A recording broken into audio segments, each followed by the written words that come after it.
ॐ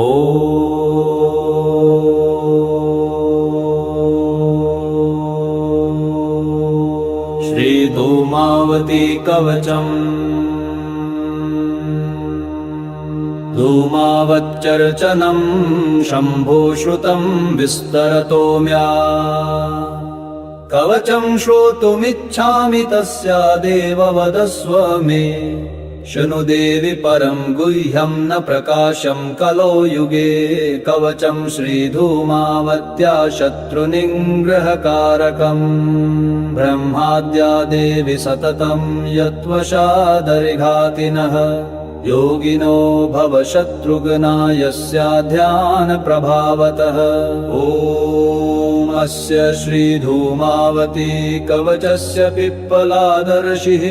अनुष्टुप् छन्दः श्रीधूमावती देवता धूम्बीजं स्वाहा शक्ति।